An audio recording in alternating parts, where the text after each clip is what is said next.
Do we self-host any services? What impact does cybercrime have on the privacy narrative? Are PWAs properly protected from other browsing, virtual machines versus containers, privacy-respecting document scanning, and IPv6 concerns? Welcome to the Q&A for Surveillance Report 223, where we answer questions from our amazing patrons who support us and allow us to make this podcast for all of you.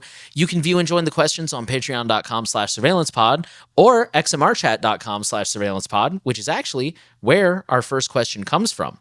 Our first question comes from Ben, who says, "Love the podcast. Keep it up." Thank you very much for the kind words. Do you self-host any services such as crypto nodes, alternatives to Google Photos /Drive/iCloud, Nvidius, etc.? I run Docker containers and want to expose them online safely without Cloudflare Tunnel. Any tips? So first off, do we self-host anything? I self-host a lot of things. I've got Nextcloud. The vast majority of things I host are New Oil related. So like I self-host the website on a VPS. We're not using any like Wix or pre-made stuff. Huge shout out to my web developers who built that website. Thank you so much. And who still continue to assist me every now and then with major changes or questions.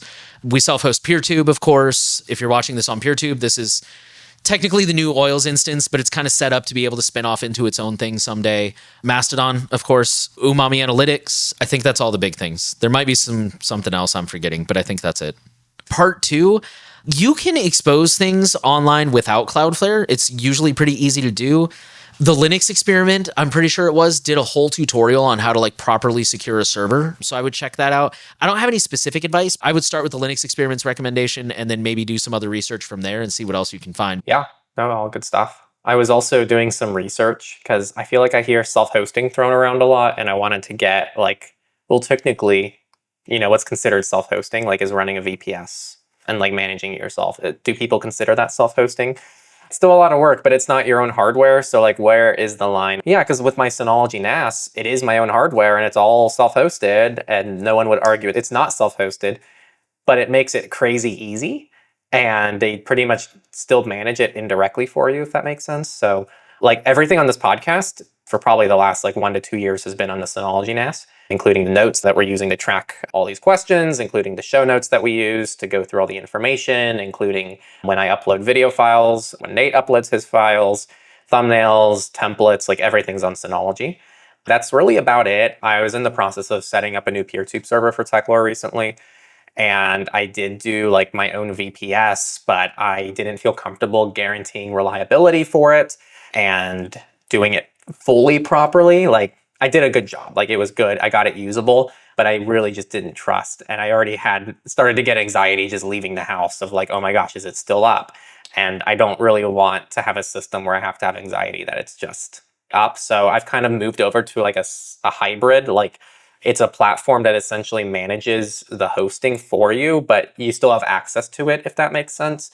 I don't know what the formal terminology is for that, but it's a nice middle ground where you can guarantee that like the infrastructure is good and the operating system and everything should be good. I mean, it's software as a service is probably the best way to define it, but yeah, that's kind of all I've done. It's fun. I kind of have been diving a little more into the self-hosted journey as an extension of trying to PeerTube stuff myself.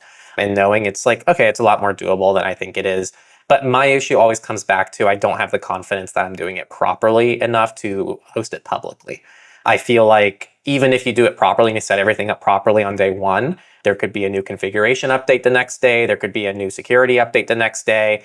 There could be a power outage if you're hosting your own hardware. There's a million things that can go wrong when you actually, like the more control you put under like your own roof, the more things that can go wrong. And so for me, the things I was looking at possibly self-hosting with things like either PicoPods or there was another like PeerTube, like thing that tries to spin up PeerTube for you that I used. I forgot what it was called. There was a lot of interesting things, but I wouldn't do it for anything that's like mission critical. It's all for just fun, like side things. Like I think Actual Budget is a fun thing to try to self-host. For example, it's like a budgeting software and it can be self-hosted and end-to-end encrypted. So even if the server got hacked, I wouldn't be super concerned about it. And then, I don't know, I would ask why you're trying to get rid of Cloudflare Tunnel. I know there's a lot of anti-Cloudflare sentiment and I fully get it. I'm not the biggest Cloudflare like simp, but they do have a good product, generally speaking, that does what they market themselves to do. And if you're not using Cloudflare, try to find another company that's close to, if not just as good, or better, I wouldn't just not use Cloudflare Tunnel and then not use anything else and just kind of like YOLO it. Because eventually you're going to have to add something anyway. I feel like people don't go with these services until they get DDoS for the first time, and then they go, well, I'll add it anyway. So why wait for it to go wrong? Just use any kind of service that you want to prevent exposing anything that doesn't need to be exposed. I would personally never open up ports on my router. That's just not an option for me, especially when it's shared on other devices. It's also, just for context, the Cloudflare tunnel, it could also be a not exposing your IP address, not even DDoS. I think that's the thing with self-hosting. There's a million things you have to think about, and you're putting yourself in a situation where you're putting your data and possibly other people's data at risk, and there is liability in that, and there is responsibility in that, and I wish that was talked about more in the community, and I think it's perfectly okay, and I say this myself, I don't trust myself to guarantee the levels of security that I would expect from someone else. And I don't think I trust many people to do that, actually, because you need full-time people. It's like at minimum part-time, ideally full-time people that are ready to respond to things like within a 6-hour window. If you're out of town for the weekend without access to a device, that's not good enough. So just think about that. And as long as you're okay with that risk and you use it for things that aren't critical, you're fine. But I think it's great for tinkering, but for anything that's mission critical, just keep these things in mind. David Johnson sent us a few questions. We're going to go one by one. The first one is, what do you think is, on net balance, the effect of growing public awareness of cybercrime on one's ability to pursue personal privacy? On the one hand, it has some pros. For example, it creates monetary incentives to produce and market privacy-enhancing technologies like data removal services and normalizes concern for privacy. On the other hand, it provides enemies of privacy with a pretext to invade it in the name of fighting cybercrime and protecting you. For example, demanding to backdoor and KYC everything. How do you feel about the ultimate outcome of these competing effects? So if I'm understanding this correctly, again, what do you think is, on net balance, the effect of a growing public awareness of cybercrime on one's ability to pursue personal privacy? Yeah, I guess some general thoughts. One, cybercrime is a great way to sell privacy solutions. It's really easy to say, hey, identity theft, really big problem. Hey, using these following tools actually indirectly really helps with that. And so it does make privacy and security a little bit more easy to sell, but it shouldn't exist, right? Like I've said this before, ideally I don't have a job doing this because the privacy issues aren't there in the first place. And I feel the same way about cybercrime. Like ideally we don't need to care about privacy and security. I wouldn't take what we have over a world where we don't need to worry about it because it's just guaranteed. We live in a world where almost every culture acknowledges that killing people is wrong, and we don't like that. In most places, we don't need to convince people, oh, here's why you should care about killing people. That's wrong. So where I'm going with this is with privacy, I would like to get to that point where, it's considered just a basic human right that you have a right to live, just like you have a right to have privacy, and no one would try to violate that in any capacity. So that's not directly answering your question, but those are just my thoughts on that. I think the challenge with that is that privacy is a spectrum. It is such an abstract spectrum that it's so hard for people to wrap. I don't know. I just wanted to throw that out there. I know you probably don't disagree, but it's just, I think that's why it's so much harder to get everyone to agree that privacy is a right. I feel like that's kind of the issue with this whole thing, is trying to figure out where is that line where the benefit to invading your privacy outweighs your right to privacy. And I don't have an answer, for the record. I mean, I could probably find some loose guidelines if I sat down for 5 minutes, but just off the top of my head, that thought occurred to me when you were talking. In answer to the actual question, I think you hit the nail on the head. I think on the one hand, we have more options now. Henry and I think it was a couple months ago, we went on this kind of tangent I think it was in the patron section, where we were like, man, we're kind of living in not really the golden age of privacy, but we're living in an era where we have so many different privacy tools available to us. And it's a really kind of inspiring and kind of one of those moments where you have to stop and be like, things are kind of bleak, but we have so many tools and options, and that's really great. But at the same time, like you said, it is also, because everybody knows that cybercrime is a thing, now it's easy for politicians to get up there and be like, oh, we need to do away with encryption because, pedophiles are trading things on the dark web, and people are just like, oh, that's bad, which it is, for the record, not denying that, obviously. But I think the problem is really, and of course I would say this as a self-professed educator, to me the root issue is education, because I still run into people who think, well, I'm not interesting, nobody would want to hack me. And it's like, that is so many levels of how this doesn't work. Okay, obviously there's rare exceptions, but for the most part, nobody scrolls through Instagram and goes, this person looks rich, I'm going to hack them. And you all know that. I have a whole page about this on The New Oil. One of the most successful things we can do is to educate people on how cybercrime really works, how these laws really work, how end-to-end encryption works, why a backdoor is a fantasy on par with unicorns and dragons. Like, Game of Thrones was more realistic than the idea of a freaking backdoor. And again, I have my bias being an educator, but I think that's kind of my solution is like, we need to make people more aware of how this stuff works and increase public understanding so that, first of all, they purchase the right services and the right technologies, but also so that it becomes harder for the government to do things that aren't going to work.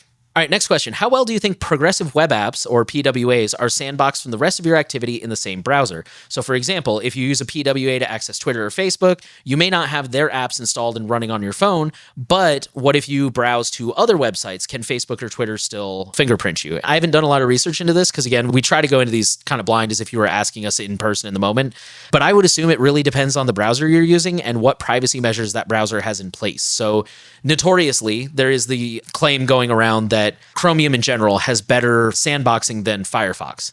So if that's true, theoretically, if you were using something like Brave instead of Firefox, because I think Firefox finally added PWAs, you would have better tracking protection. And also, not trying to be Brave shill here, but objectively, Brave has more default privacy protections like fingerprint randomization. It automatically blocks like certain cookies and trackers, whereas with Firefox, you have to go and install uBlock Origin and make all these tweaks and stuff. So my assumption would be whatever sandboxing protections that browser offers, whether it's by default or whether it's through the changes you've made to it, would impact this answer. Yeah, I mean, I'm pretty much on the same page. Like the two ways that I see fingerprinting prevented, well, three, I suppose. There's like kind of randomization, chucking bad data, like this is what Brave does.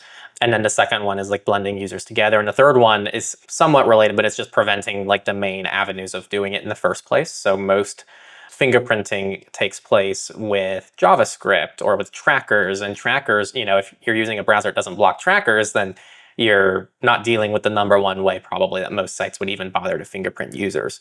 And so it really depends on your browser, like Nate said, and how you've configured it, what protections there are. But for a browser like Brave or even Firefox, especially Firefox with like containers, then you're probably pretty well off and at least more likely to be safe than if you didn't use those tools. The hard thing with fingerprinting is it's really hard to measure both the prevalence of it and how many sites actually implement it and how successful it is. The studies and the research articles are kind of all over the place and it's hard to really make sense of it. David's next question. People in the privacy community widely recommend and use virtual machines, but containers are much less discussed. What, if any, uses do you see for containers for privacy and security, and what do you see as their pros and cons relative to VMs? I'm not going to overcomplicate this one. A really cool tool out there is called Danger Zone. It's used by journalists a lot, and pretty much what it lets you do is if you download a PDF, but you don't know if it's trusted, Danger Zone will pretty much open the PDF in a Docker container, scan it for you, even compress it, remove, I think, metadata as well, and then give you a final copy. With that said, that's the only like easy example I can give, unless you're going to have to set up Docker yourself and do it all manually. So my short answer to this is I think that yes, containers are super helpful, and there's a ton of cool workflows to explore there, but it's very DIY.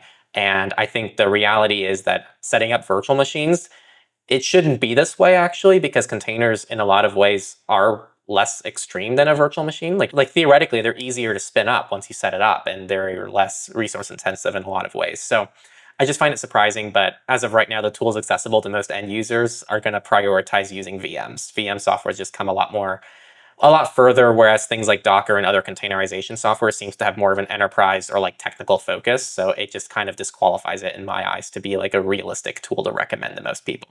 But if you have a use case for it, then you'll know exactly how to use it. So I feel like this is one of those things that I kind of understand and I can't put into words. I don't have an opinion on this. It never occurred to me to use a container the same way you might use a virtual machine. But asking you, so is a container basically just like a headless, I don't even want to say virtual machine because that's still more, it's what it sounds like, right? It's just a little container. Yeah. So, I mean, you've used Docker before. It's like the same thing. Like theoretically, it would be ephemeral in terms of like the OS itself. So you could just use it to boot up a program. You can configure it in so many different ways, but like theoretically, like there's just a lot of cool workflows you can explore with containerization. but it's not normally used in this context. It's normally used for like servers and enterprise stuff and hosting things. And I don't know of anything else to use other than Docker that would be easier to use than Docker. Then that's the point, is like Docker is not, yeah, if you're hosting things, it might make things easier, but I didn't find Docker very intuitive to use as a regular end user. Okay. Next question. What open source and privacy respecting alternatives do you know of / would you recommend to Adobe Acrobat that has the best ability to do OCR on scanned documents? I don't use OCR on scanned documents. I don't use Acrobat. I mean, there's plenty of good PDF readers out there. There's your browser. There's, I think Sumatra is one on Windows. Like, there's quite a few open source options there, but I don't know anything about OCR, so we'll leave that one up to the community. If you guys have any that you can recommend, go for it. Yeah, if the community has one, let us know. But I spent like weeks. I hope something's changed. This was years ago. I was trying to find like an Adobe Acrobat alternative that was open source or Linux compatible, just anything. Just doesn't exist. So the only two recommendations I have, if you happen to have an Apple device, Apple actually has really nice built-in PDF tools. Even Apple haters, I think, can admit that. It's just native and you can like edit them directly on your system and you can just copy text directly from it, and it's pretty cool.